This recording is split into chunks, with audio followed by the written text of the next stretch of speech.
Hi, this is Graeme again, Crystal from the Hills, Graeme Daniels. This is the second of two synopsis videos that I am producing to outline the story. In this one I'm going to cover the last roughly one-third of the novel. It's a bit more densely packed in terms of action, a bit more complicated and narrative than the first one half to two-thirds, so that's why it's split up that way.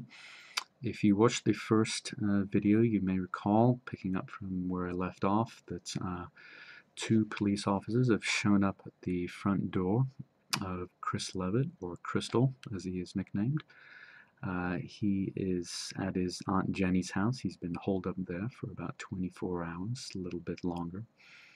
And they are looking, of course, for Weed, or as they will refer to him, Brian Tecco. That's his real name, of course, who has disappeared, as the reader knows from the outset of the novel. Following a car accident that has happened, and which left Chris on the first Monday of April, wandering in the streets of Oakland, panhandling, hanging out by the side of a freeway. Now, the police officers' entry in the story parallels this. This section begins also on the first Monday in April with Officer Doug Armstrong. He's the lead investigator, hearing from the parents of Brian Tecco that he has gone missing. Now, they follow a trail, which the reader learns about in the next several pages, to a apartment building in Richmond where Chris and Brian, or Weed, had been living together, actually in separate units, but more or less living together. And the landlord, a disgruntled man who hasn't been paid his rent, helps the police investigate. A neighbor says that Chris, who might know the whereabouts of Weed, of course, works at a hospital, and specifies where in Oakland. That leads them to the hospital where Chris had been working until his recent suspension. They speak to his supervisor, who had been responsible for his suspension, following a pattern of disputes with doctors, and had been, until this point, working on how to transfer Chris to another hospital, perhaps. And this man, refers the police to Jill's recently acquired girlfriend, and she in turn tells the officers that Chris has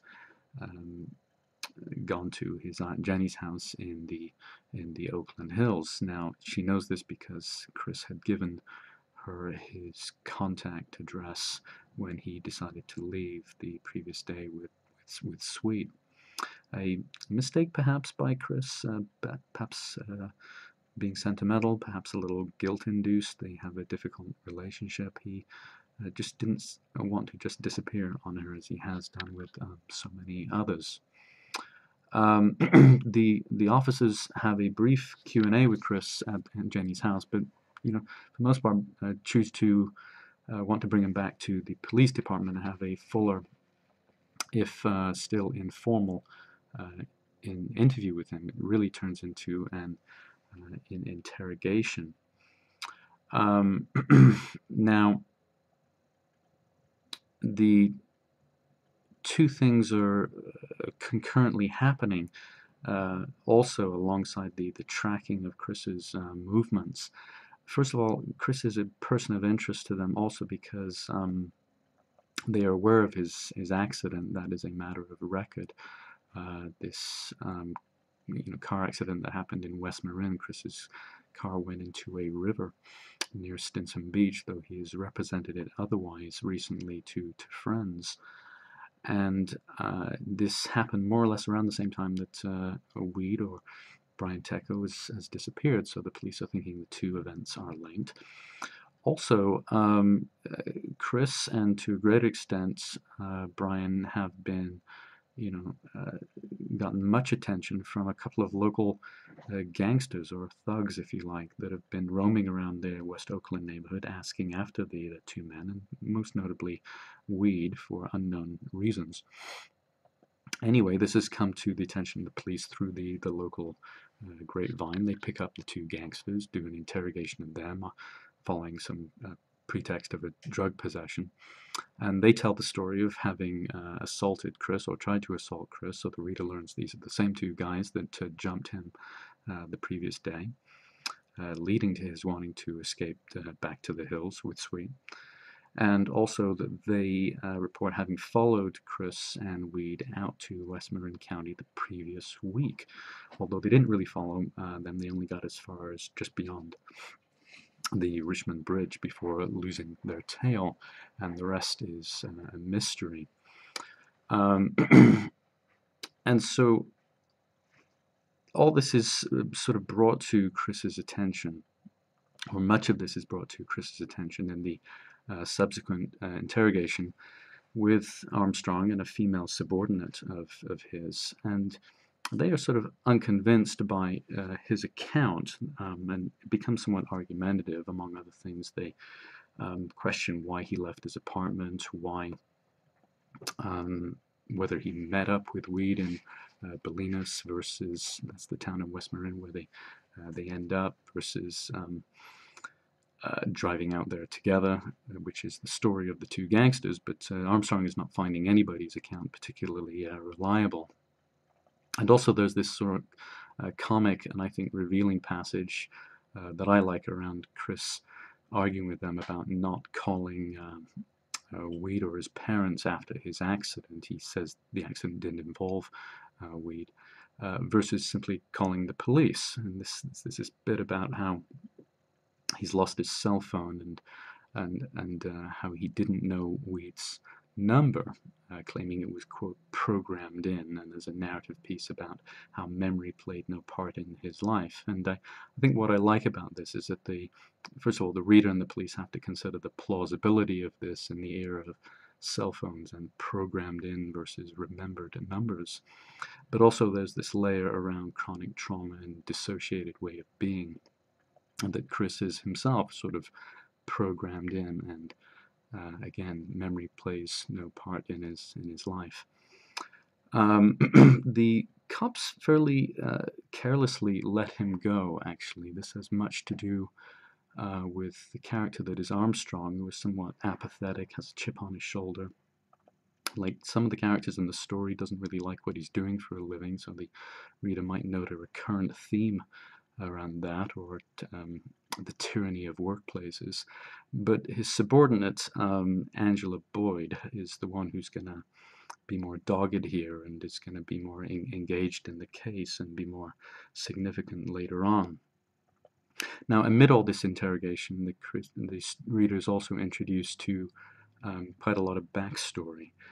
First about Chris himself, the history of his emotional and behavioral problems, which apparently begin around about 8, 9, or 10, starting with an episode, a fire-setting episode with his father. Sets fire to his newspaper as he's reading. It causes a fuss. Perhaps more importantly, there's an episode where he finds a hidden ornament in the sort of a nook in the household, and breaks it, but tries to keep it hidden, and successfully does so, but also has the first of his so-called shadow visions. He sees a strange man standing next to the ornament, and later, cultivates a fantasy about this man will have been a lover for his mom, perhaps.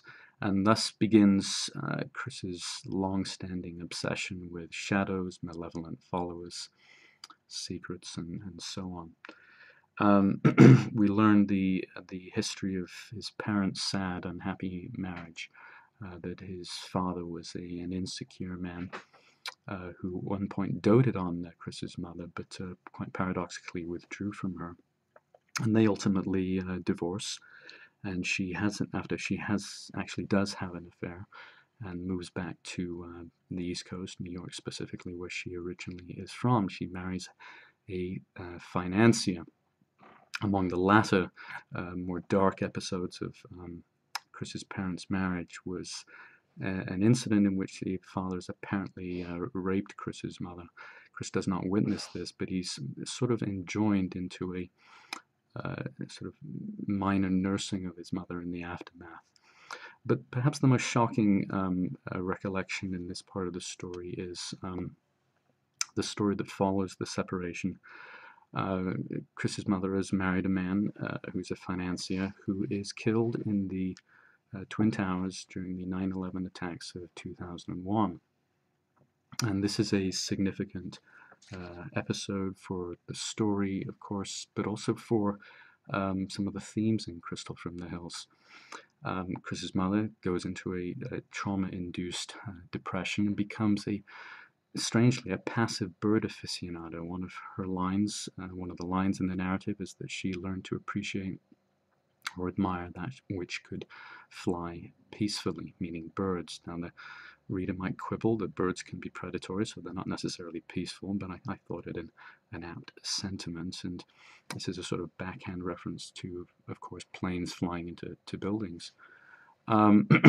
But also, this event is sort of foreshadowed, and it's an example of the sort of fragments that are sort of lodged into the text and are meant to sort of implant in an unconscious way with the readers. So the foreshadowing events, Chris's previous daydream about a bird at Jill's apartment, his and Sweet's comic dialogue about so-called towering inferno moments. These are some of these elements.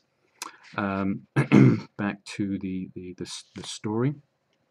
You know, Jill at this point is aware of the police investigation, and also, of course, that Chris is misrepresented. She learns at this point of his misrepresenting of his accident. He had always been told, she had always been told that the accident had happened, quote, in the hills. And like much of the accidents of Chris's life, they seem to have started in the hills where he was from. And a sequence of events unfolds. She is contacted by Sweet, Chris's friend, still feeling sheepish after the ill-fated car ride of the previous day. But he's looking to help. He's concerned. She's rather dismissive of him, but decides to keep contact with him because he might represent the best chance to get through to Chris. And he does. Sweet catches up with Chris in North Oakland, and they talk about what really has happened to Weed. At this point, Sweet has also learned about the police investigation. And the last bit is, is really Chris revealing the true story, and that's the piece I'm not going to tell the reader. That really is what you're going to have to find out through reading the book, and I hope you do. But I will indicate one or two things that do happen. First of all things pertaining to the fanciful diaper invention, the new kind of diaper are tied up. So too is it explained Chris's obsession with regressing to an earlier stage of development. Two things happen during these sequence of discussions between Chris and Sweet are that Sweet does indeed text Jill to let her know where he and Chris are at. She in turn calls the officer Boyd and explains that that she thinks that police ought to get involved again, and explains that what the police thought was just a benign misrepresentation of the nature of the accident was something that Chris had calculated sort of all along because of the lie that he had originally told her about the accident.